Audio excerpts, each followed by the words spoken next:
The views and opinions expressed on Around the Town are entirely those of the host, guests, and callers, and do not necessarily reflect the opinions of the faculty, staff, and students at Elizabeth City State University or ECSU Radio and Television Services. Welcome to another edition of Around the Town with Hez Brown.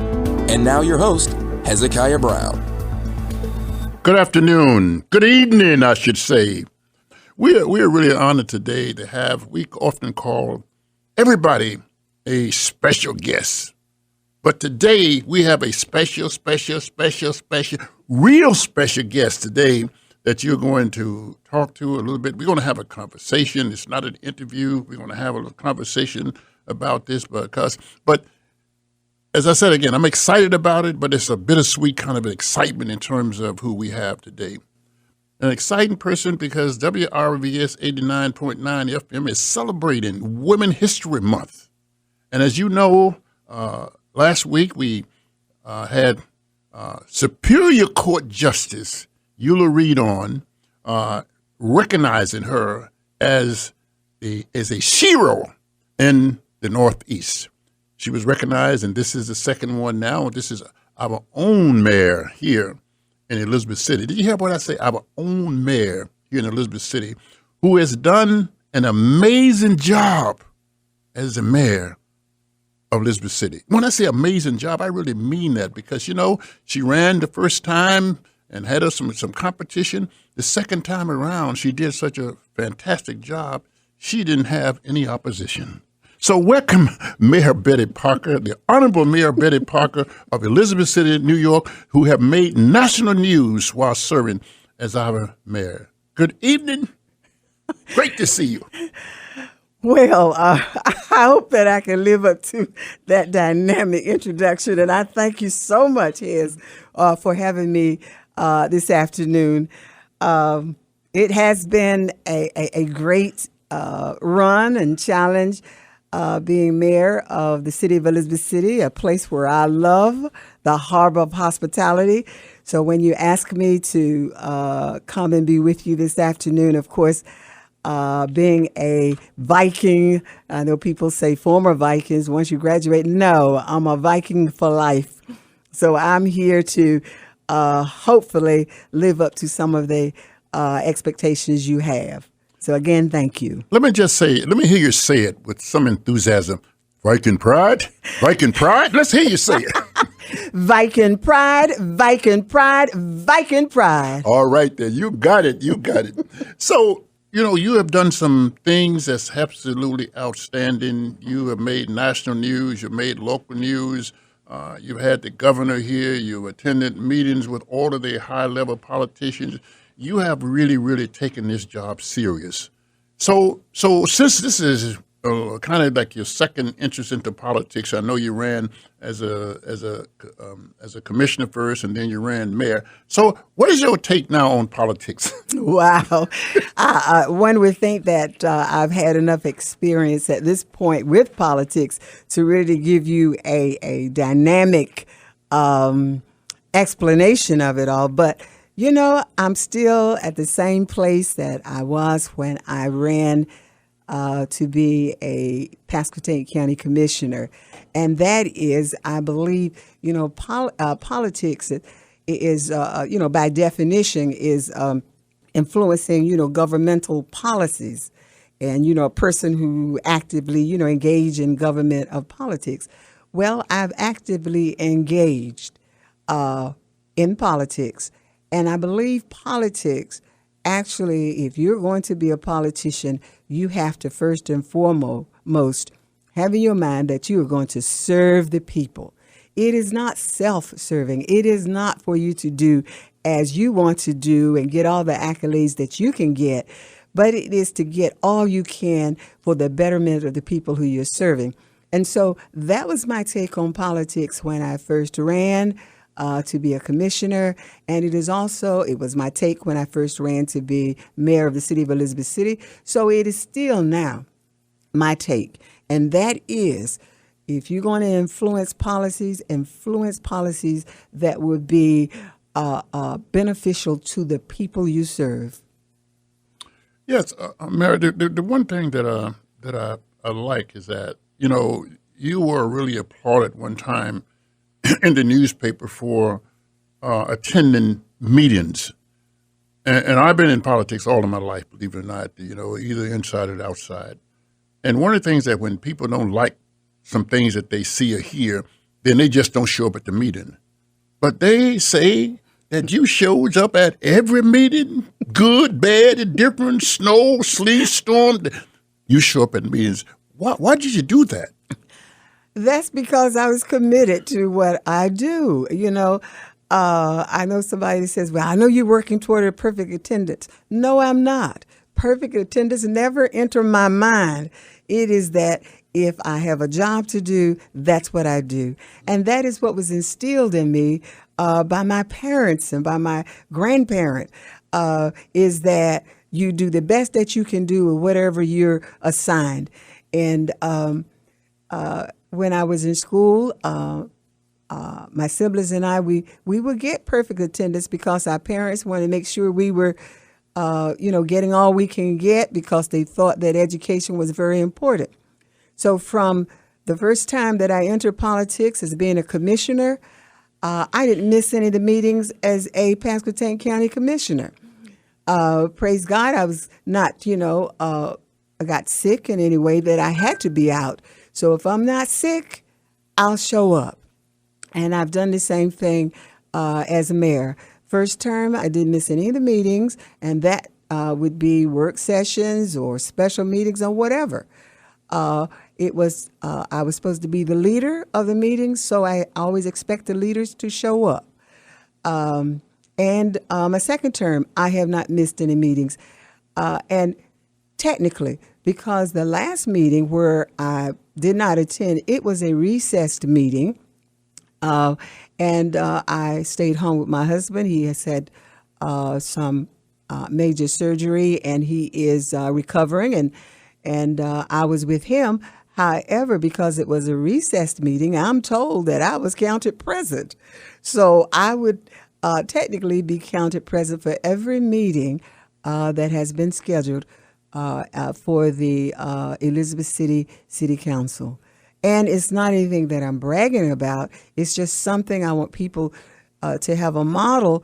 I want to be a model, especially the young people, is that don't shun your duty. If you accept something, you accept a job, a challenge, or any type of service, then you put forth your best effort and show up. Yes, Mayor, and I think that I'm just going to say this, in the best way that I know how. But I remember and recall when you were first trying to make a decision as to whether or not you should run for mayor. And of course, we had some conversation about that. And again, I'm not a politician, but I kind of encourage you to throw your hat in the ring. Do you remember that conversation? Yes, sir, I do.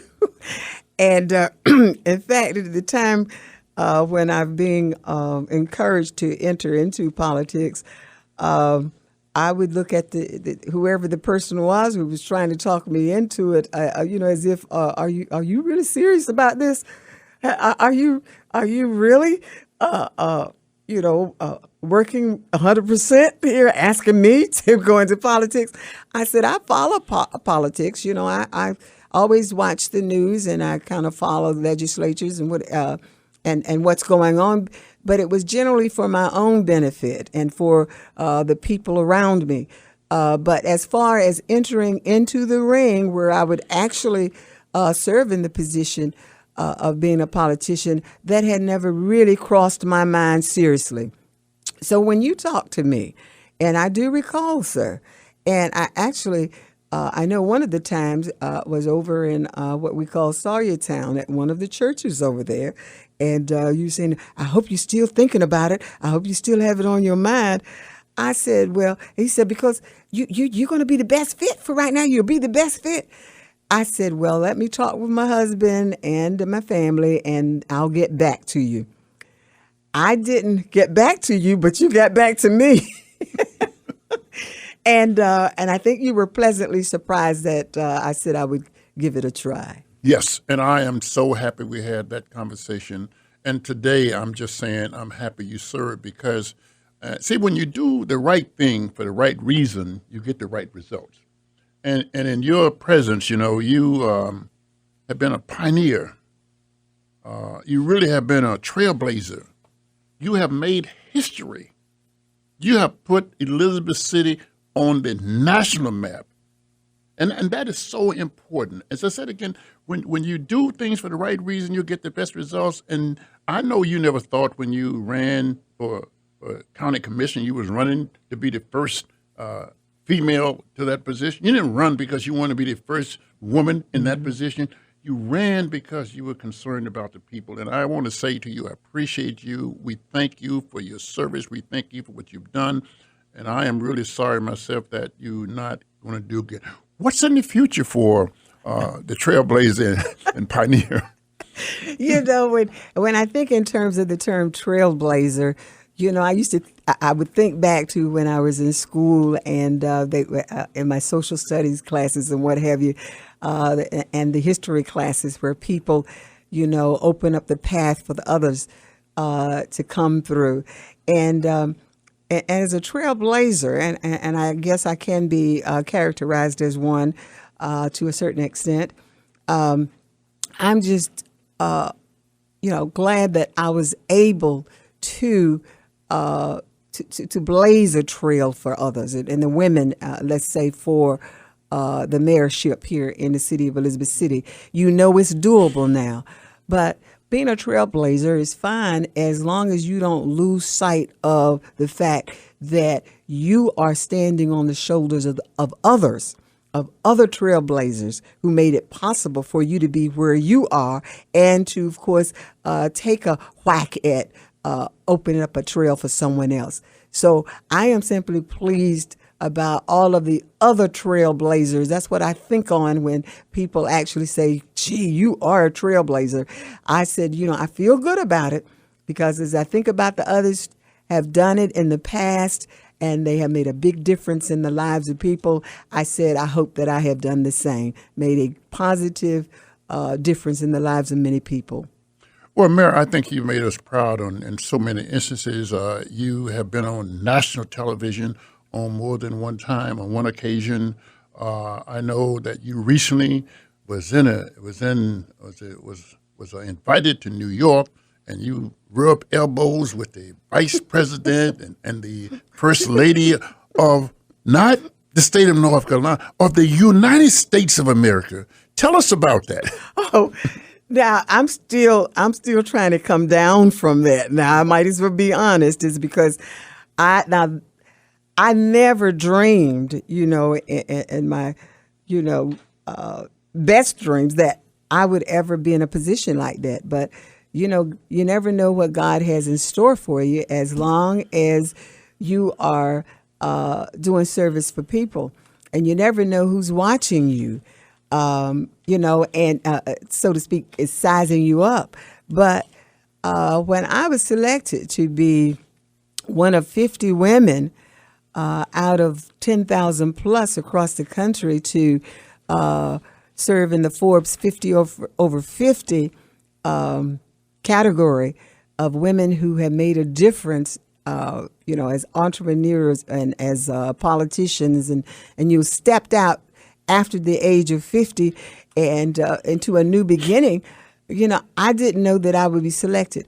When I was asked about it and it was put out there, I went on and told them about my life and where I had come from, my beginnings, and to the point where I am now, and that I have never really thought about age being blocking me from doing things that I want to do as long as I was healthy and that I was, mentally alert, had all of my faculties.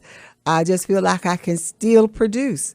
And with all of the information that I gave them, evidently it impressed someone to the point that they notified me and asked me, would I come on Morning Joe?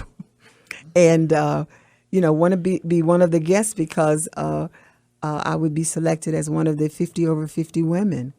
1 out of 10,000, not in North Carolina, in the United States. Can you imagine? I'm just saying, when I first heard about it, is almost like I did a shout to say that look what we have. We have so many jewels here in the Northeast, you know what I mean?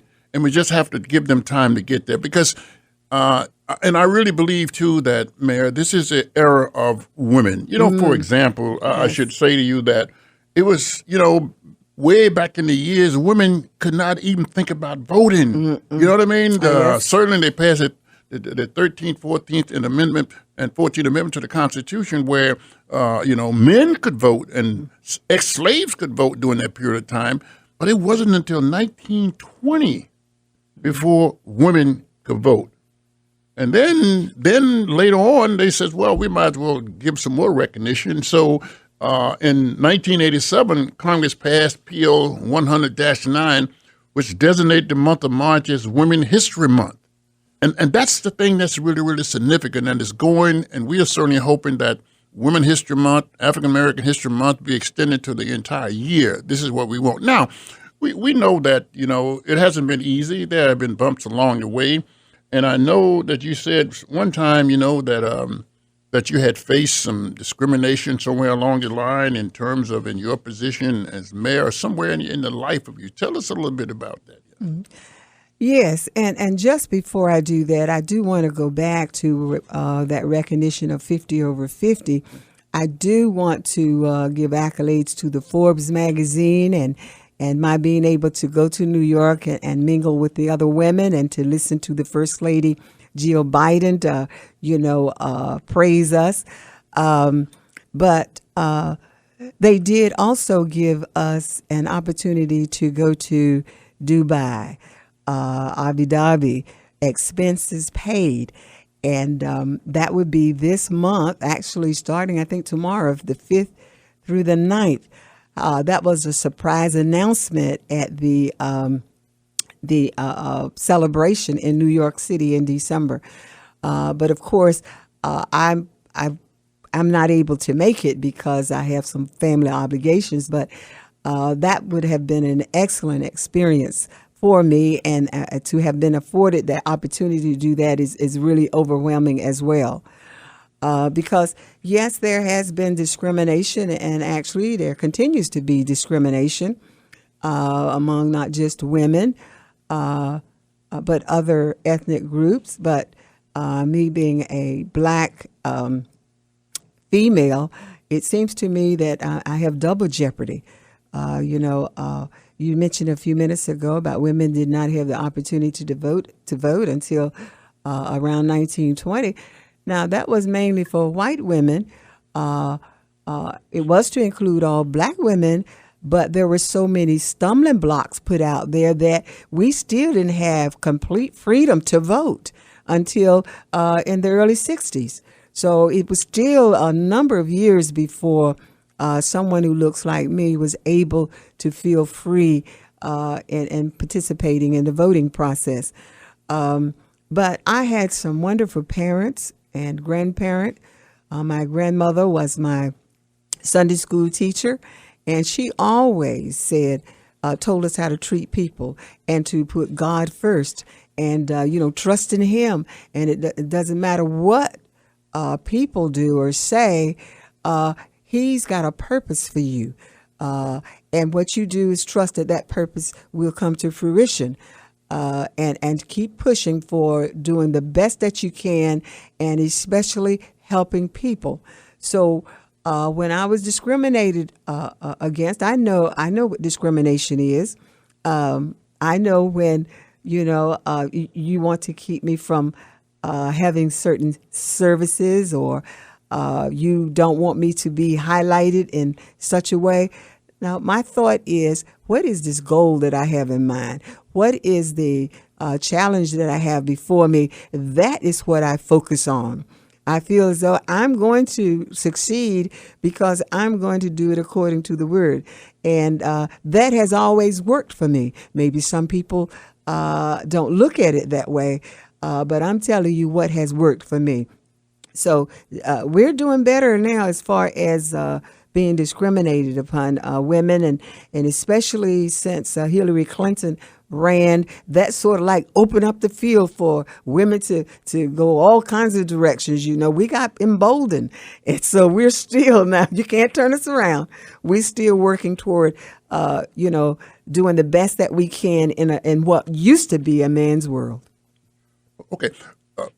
Mary, that sounds good. Here's one of the things I think the message that I think that you were getting across, because many of us have faced discrimination, all our lives, but don't let that stop you. No. Don't let that stop you. And because you faced discrimination, you were able to overcome the obstacles that got in your way, no matter what they call. Look at you now, you say. That's the point that I want to make. Yes. So now, when I look at your role as mayor of Elizabeth City, what was you feel is your greatest accomplishment? What are you, after overcoming all, what's your greatest accomplishment, you think? Well, there have been so many accomplishments since I've been in the position of mayor. And make no mistake about it, no one person can make some of the things that have transpired come to fruition by themselves. I've always been working in a pool of people where they wanted the best for Elizabeth City, and so they were like me. We'll work hard at getting it done. Now, when I came into office in 2017, there was a public utility debacle. In other words, people were having problems with their utility bills. And because of a glitch or what have you in the system that they had. And management was working to try to set up payment plans for customers who were affected, which was practically all of the customers. And so what we really needed when I first stepped into the position is a new billing system wherein the people would not have problems with their bills when they came in month in and month out. And so council asked management to go out and to, seek different billing systems or technology systems that may be compatible with what we had. And management did do that, and it narrowed down to a couple of them for the council to vote on. And the council was split. They were deadlocked into which one to choose. And so that's when the mayor comes in to break a tie. And I thought that Tyler Technologies was going to be the best fit for Elizabeth City. So I broke the tie and voted in favor of Tyler Technologies. And it has been working well ever since. And I'm just so proud of that fact, because that's one thing that touched the masses. It touched everybody who had a utility bill. And to see the utility debacle diminished and actually eliminated, I was real pleased with that. That's one of the biggest accomplishments that I can think of right now. There are others that I would like to bring in play, especially for the seniors. That the senior center, that was one of the things they really wanted me to look into once I became mayor. I told them I could not promise them that I could make that happen for them. But what I could promise them is that I'm going to try my hardest to make sure that it happened. And that's what I did. And in conjunction with commissioners, county commissioners, and the city of Elizabeth City, we were able to purchase the building, the Daily Advance building, and then renovate it for the seniors. And I think the seniors love it. So that's one of the other things that I'm really proud of. Well, the second question is, what is your greatest disappointment? Well, and I'm a transparent person. I have vision and empathy. Of course, those are things that you really need to be a politician. And I'm going to tell you the truth. Sometimes the truth hurts, but if you get the truth out there, that gives you an opportunity to make a change, and a change for the better. When I first became mayor, and for the first 3 years of being mayor, the council worked very well together. They compared and shared their ideas on issues, and were able to come to agreements on so many things, and we moved along very well. But unfortunately, during an election year, it seems as though there has been a turn where we are not functioning. Council members are not functioning well together. There appears to me, the mayor, a type of division, and I am so concerned about that because we can't move forward for the people of the city if we are constantly divided or bickering and not, putting forth a positive image, and not just a positive image, but doing positive things that work for the city. Because you're thinking in terms of some of the things that you might want rather than what is necessary and best for the citizens. So that's one of my greatest disappointments, because we were doing so well until about a year in the past year and let's say month or so. But I always say prayerfully, it will turn around. We will, those who are still, even though I only have a few more weeks, as long as I'm mayor, I'm going to work just as if I've got a few more years in trying to make sure positive things are happening. Yeah, Mayor, we've talked about a lot of things in Elizabeth City. A lot of things have happened under your mayorship. And I think that one of the things that's really significant, and I think you should tell the audience, about the how many jobs is going to be brought here through Hochmeyer. Mm-hmm. How did that happen? Well, I am excited. I was so excited on Friday, I think it was February the 18th, when he gave me a call to let me know that he had just inked a deal for $6 million to do a 35,000-foot expansion to the Hochmeyer Corporation that's down on Weeksville Highway.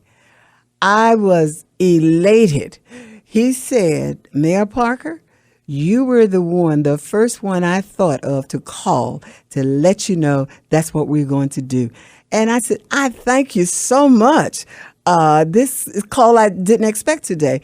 But I do know back in 2019, he had said that he wanted to expand and so that we can get more jobs for local people here. And even, when he does expand, that he would utilize local businesses as well for materials and what have you in expanding. And he kept his promise. And I thank him so much. It's Mr. Herman Hochmeyer. He's the CEO out in New Jersey. He was calling me from New Jersey. And I was so excited that later that week, that was on a Friday, that next Thursday, I was meeting with the manager, Mr. Velarde, out at Hochmeyer, and the executive secretary, Ms. Sylvester. And I went to talk with them. I said, Mr. Hochmeyer called me, and we're going to be bringing more jobs here for people. And they said, yes, we know. And I said, he wanted me to know first. And they said, yes, that's the type of man he is. And they also told me that they have been going out in our community to COA and to the high schools and to some of the other schools in surrounding counties to get students to come directly from school to that business. So they have a lot of people already working there from the community, and that they are definitely focusing on the community for the next jobs that's coming up. They couldn't give me an exact number, but it's going to be a good number. And that was one of the goals that I had coming in as mayor of Elizabeth City, is to bring more jobs here for the people so they won't have to travel to Virginia. And We did have one other entity that came in as Telephonics since I've been mayor, who hired, and I think it was 65 jobs. I'm not quite sure, but they hired quite a number of people here locally, and it's located out on the outskirts of Elizabeth City. But nevertheless, bringing jobs here. I've worked at bringing as many as I can, and like I said, I didn't work in a vacuum. Actually, EDC, the Economic Development Commission here in Elizabeth City, was a big part of that, and actually Christian Lockamy, he's no longer with us. He was a big part of working with me and getting jobs here. So the county and city does work together. We do work together. It may have been a strain there at some point in time with the county. I'm just bringing this in. Maybe this is not appropriate for right now, but I do want to point out there had been some friction a bit between the county and city during the Andrew Brown incident. Well, not incident, actually shooting by Pasquotank Sheriff deputies. But meetings, what we had scheduled, we met. We kept all those meeting engagements. That last meeting engagement we had was in November. It was already pre-scheduled. So we are mending. I want the people in this community to know that. And again, thank you for the question. I wanted to make sure that I got that out. Mayor, we just have so much to talk about, but I'm just saying, when you run for office, one of the things that the last thing you expect to do is one of the things that you have navigated through this system, and that is you didn't expect COVID-19 was coming because there's no way to prepare for it. You did not expect that Andrew Brown would be killed under your watch, but somehow or other, you were able to navigate through these things here, to the degree where we're in now. I think that there are a lot of things probably is going on now. What do you think about? I mean, was it difficult navigating through those same things at the same time? Yes. It was actually extremely difficult. Mm-hmm. But what I've always been taught, and taught by the best teachers, that start from elementary school right on through my last year here at ECSU, is that you stay focused on the problem, and focus on those things that would either plug at that problem, get it away, get it in a position where it is no longer a problem, turn it around, stay focused, stay anchored, and listen to those who are actually trying to make things better, and use all the resources you have, and stay away from what we call ground noise. And when I say ground noise, there's always someone just saying, well, you can do it this way, you can do it that way, or you did this or you did that. No, what I did, I worked with the people, especially the former city manager, Mr. Freeman, and our former chief of police, Chief Buffalo. We constantly, daily, right on through all the months of the peaceful protesting, we always would get together and think about what would be the next step. What's the next step? And we also knew that it was important to communicate with the organizers of the protests. And of course, we always had the resources that we needed, state-wise and federal-wise, to help guide us. So the main thing is that you don't get all bent out of shape. You stay focused on how to keep plugging at that problem until it's no longer there. And even though, excuse me, even though we still have COVID here, we the Albemarle Health Regional Services, of course, is reporting to me and others every week, and that is getting better. We've had spikes in it and what have you, and surges, but what you keep focused on is what's the best way to not contract this virus, and that is to be vaccinated. And so at the end of each one of the regular sessions of our city council meetings, I speak directly to the people and ask them, tell them where they can be vaccinated, where they can get tested, and to keep right on encouraging them to do that which will help eliminate it. It may not be eliminated. This virus may be something like a cold, like the flu virus, is that it'll be around, but it'll be minimal. And that's what we want to get to. And I address it every meeting that we have. I know some people say, she's just she keeps repeating. Yes. A repetition is the mother of retention. If I repeat it enough, hopefully you retain that information and go out and get that vaccination. Right. Mayor, we're getting close to the end of this interview. I wish it's so many things that we've talked about over years. And I think this is probably your third time on Around Town with Hez Brown. So you lead the crew in terms of appearing on this program. And as I said again, I know that I said this is era of women, but I ran for mayor one time where I lived at. And when I ran for mayor, I had 3 women who ran with me, so this is over 20 years ago. So I had a view that many people didn't have as to who was going to take over, So we have now and have the possibilities of having an African-American female on the Supreme Court. Did you ever think that you would live to see not just nominated, but there's a good chance of her being on the Supreme Court? Actually, no. I told you I'm transparent, and it just looked like it seemed, though, not in my lifetime. But I also thought not in my lifetime would I be mayor of the city of Elizabeth City. So I have learned to put skids on some of the thoughts that I may have as to what will not happen. Because as I told someone the other day, I wake up every day expecting a miracle. And actually, miracles do happen.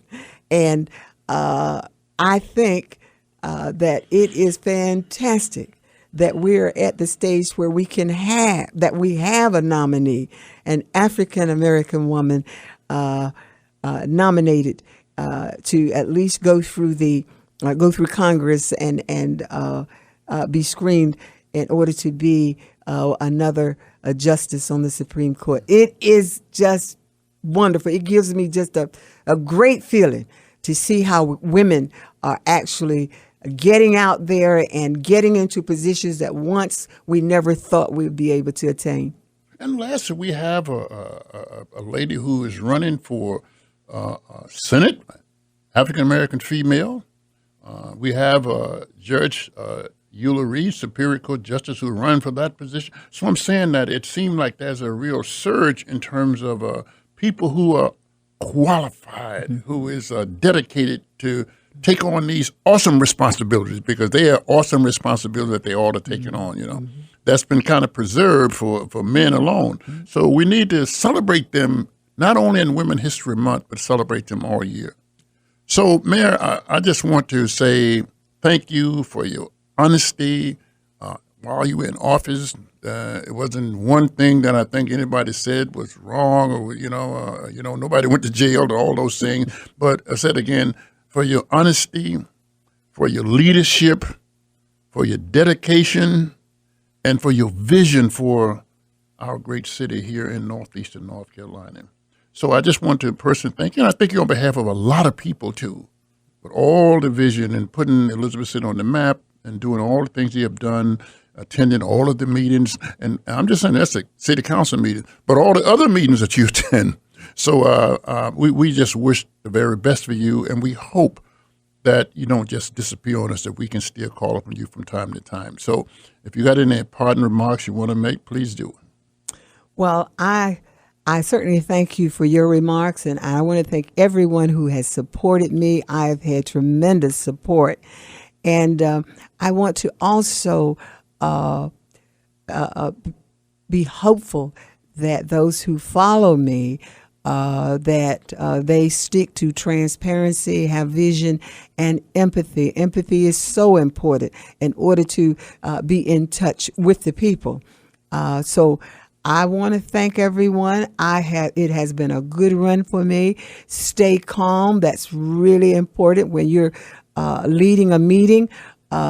Don't you can control yourself, but you can't control anyone else. You may have a toolbox to make sure that they stay in control, but I am totally in control of Mayor Parker. So that keeps me in a place where I can think clearly and not just react, but act according to protocol, act according to what is permissible, and act according to still keeping integrity intact. So again, I just want to thank everybody, and I will still be around. I'm not going anywhere. I will still be here in Elizabeth City. This is my home. I am a native. I didn't leave when all of my other classmates, my good friends, were leaving Elizabeth City to go away to college. I wanted to go to college here in Elizabeth City. It first was Elizabeth City State College, and it became Elizabeth City State University when I was a student. So again, Hez, I certainly thank you for giving me the exposure that you have, because it has helped me. And I have grown through the years and grown to a point that I am a better person. So thank you again. Let me hear you say it real with enthusiasm. Some of those students out there listening, they want to know one thing about this Viking Pride thing. So give us a shout out to Viking Pride. Yes, indeed. Again, I am a graduate. And when I was here, I was nice and loud with, especially at the games, of wanting to see our teams win. So right now, I know ECSU is a winner in whatever they do because of Viking Pride, Viking Pride, Viking Pride. Yes, thank you so much for listening to Around Town with Hez Brown, and you heard it right here first. This is a place where you get the news and information you can't get anyplace else. 89.9 FM. Viking Pride, Viking Pride, Viking Pride. Thank you. Thank you for listening to Around the Town with Hez Brown, recorded and produced at WRVS-FM Studios on the campus of Elizabeth City State University. If you are interested in becoming an underwriter for this show, call 252-335-3985.